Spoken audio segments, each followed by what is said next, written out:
Good evening students, welcome to Basic Electrical Lectures. So it is class number 3. In this lecture we are going to study working principle of single phase transformer. So sometimes in university they will ask question, explain the working principle and construction of single phase transformer. They will combine both questions. Under that condition they will ask for 7 marks. If they ask only this question alone, explain working principle of single phase transformer, maximum 5 marks. Okay, minimum 4 marks. So we can see this. See, single phase transformer or 3 phase transformer working principle will be same only. But in your syllabus only single phase transformer is there. Therefore, sometimes they will specify explain the working principle of transformer, or sometimes they will specify single phase transformer only. So, but the working principle remains same for single phase as well as 3 phase transformer. Okay. See, I am going to explain for core type transformer. Let's consider a transformer core. You can draw along with me. So draw in your notebook, write as neat as possible. So this is called transformer core. What is this? Limb. This is also limb. What is the function of limb? We can house the winding on the limb. We can wound conducting material on the limbs. So what are all this? Primary winding, V1. What is V1? Primary voltage. Similarly, secondary. So this is secondary winding is wounded on the another limb. Okay, now I am connecting a load. I am connecting load on the secondary. Okay, the voltage across the load on the secondary is called terminal voltage. V2 is called terminal voltage on secondary. Okay, see now, when this winding is connected to this supply, what that winding we can call? Primary winding. Okay, so this one is primary winding. When the winding is connected to supply side, that winding is called primary winding. When the winding is connected to load side, then the winding is called secondary winding.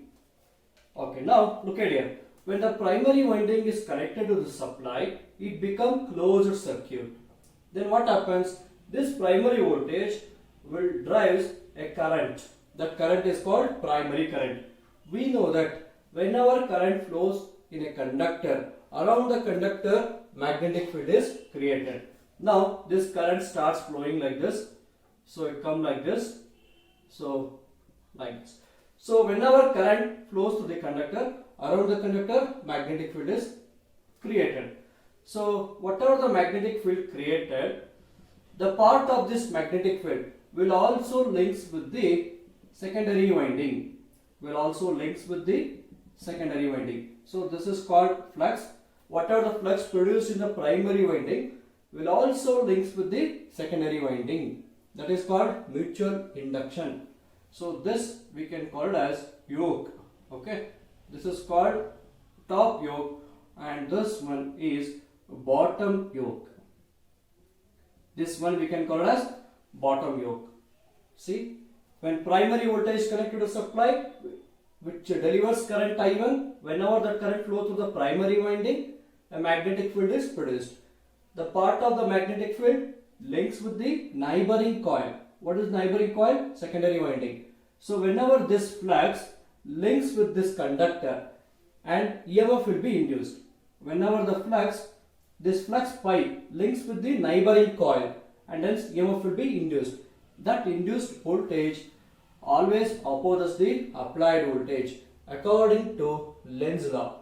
Similarly, this magnetic field, whatever the magnetic field produced in the primary winding due to current I1 flows in that winding, that produces an EMF within the coil itself. That induced voltage is nothing but E1. Okay, this induced voltage E1 and E2 is due to Lenz's law. Okay, whatever the flux produced in coil 1 links by the coil itself. That induced voltage is called E1. So part of the flux also links with neighboring coil, that is E2. Now this induced voltage, now secondary is open. If secondary is open, no current flows through the load. Under that condition, secondary is not loaded. When secondary is not loaded, induced voltage is equal to terminal voltage. If it is loaded, then secondary current flows through the load. If it is loaded, secondary current flows. See, we have primary turns N1 and secondary turns N2. See, in this diagram, the suffix 1 indicates 1, 1. All this indicates primary parameters, and the suffix 2 indicates everything related to secondary parameters. Okay guys, understood how I written diagram? Now I will explain the working principle. Okay, whatever explained, okay, same sentences is written in the notes. You just watch the video with patience. Okay, see, transformer works on the principle of mutual induction. That is, whenever the flux produced in the first coil links with the neighboring coil, and EMF will be induced. That is called mutual induction. See now, when primary winding is connected to the supply voltage, which carries a current I1, this current produces a magnetic field pi m. This current produces a magnetic field pi m. So the part of the flux produced in coil 1 links with the coil itself. That voltage is called E1. It is nothing but induced voltage in primary winding, and remaining flux links with the neighboring coil. That flux links with the neighboring coil induces an voltage is E2. The magnitude of induced voltage E2 depends on number of secondary turns. If secondary turns is more than primary turns, then E2 is more than E1. If secondary turns less than primary turns, then E2 will be lesser than primary induced voltage. E2 will be lesser than E1.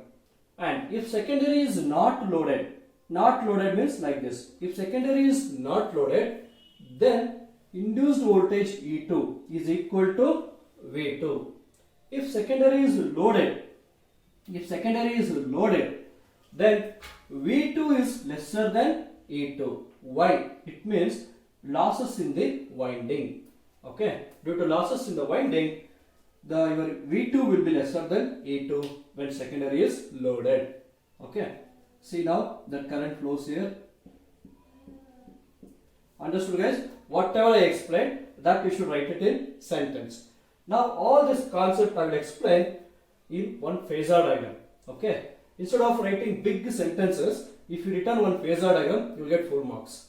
Let what is constant in transformer? This flux will be constant. Pi m will be constant. Okay. So what we applied voltage. We applied primary voltage.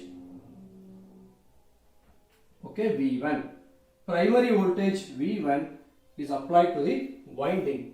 Okay. So this voltage will drive current in the winding. Assuming this winding is pure inductive. If this winding is pure inductive, then what happens? Current flowing through this winding lags the voltage by 90 degree. Very good. So the current flowing to the primary winding I1 lags the voltage by 90 degree. Why I written lagging? Assuming the winding is inductive, pure inductive, and hence the I1 current lags the V1 by 90 degree. Now whenever current flows through the winding, what it going to produce? Magnetic field pi m. So this current I1 is responsible to produce magnetic field pi m. Magnetic field pi m. Therefore we can write constant parameter as reference. See, this I written reference. See now, whenever this flux pi m cut by the coil itself, primary winding itself, and hence EMF will be induced. This induced voltage opposes the applied voltage as per Lenz's law. Therefore, EMF induced in primary winding the induced EMF in the primary winding exactly opposes the applied voltage. Exactly opposes the applied voltage. That is, you write E1. Okay, you write E1. Induced voltage. Keep in mind, induced voltage always flags the magnetizing current by 90 degree, and induced voltage opposes the applied voltage. Then whatever the flux produced here will also links the neighboring coil. Whenever this flux cut this conductor's winding, an EMF will be induced E2. This magnitude of E2 depends on secondary turns. If secondary turns is more than primary turns, then E2 will be more than E1. Okay, then you will get large magnitude of E2, and both induced voltages opposes the applied voltage. But the magnitude of E2 depends on number of secondary turns. If secondary turns more than primary turns, then E2 is more than E1. That is one possibility. Suppose if N2 is lesser than N1, then E2, now this is E2. This is when N2 is less than N1. When secondary turns is lesser than primary turns, then E2 value will be lesser than E1. Then E2 will be lesser than E1. Okay, got it? Understood, guys? So this is the explanation for working principle of transformer. See, whatever I explained in wordings, I written in phasor diagram. That's it. See, once again, summary. When primary voltage applied to the winding, which carries current I1. So, due to this winding is inductive in nature, this current I1 lags the voltage by 90 degree.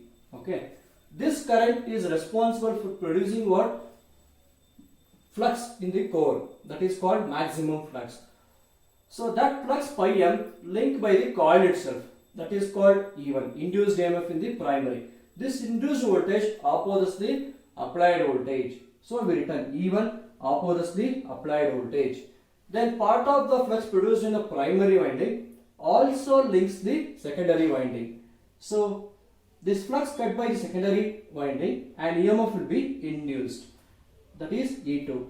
But E2 may be more than E1 or lesser than E1. That is possible. If N2 is more than N1, then you should write E2 value more than E1. Okay. I written condition here. Then next, if N2 is lesser than N1, then E2 value will be lesser than E1. Then E2 is lesser than E1. That is this condition. Okay. So at last you write transformer works on the principle of mutual induction. Transformer works on the principle of mutual induction. So key point. When secondary is not loaded, okay, when secondary is not loaded, okay, when secondary is not loaded, then you should write E2 is equal to V2. If it is not loaded, E2, whatever induced voltage is secondary winding, same will be available across the loaded terminals. Okay, got it? This you remember. If it is loaded, if secondary is loaded, then E2 will be, then V2 will be lesser than E2. This value V2 will be lesser than E2 when secondary is loaded. Okay, remember. See, while solving problems, okay, since your syllabus is very ideal concept, syllabus is made on transformers, only ideal concept. So in EEE students will learn in detail. So for all the problems, okay, you consider in problems they will give primary voltage, nothing but you take this one only. V1 and E1 both are equal, and V2 is equal to E2. For all problems you consider this relation. If they ask determine induced voltage, in the question if they given terminal voltage, that only you write as E2. Okay, so in problems you remember this.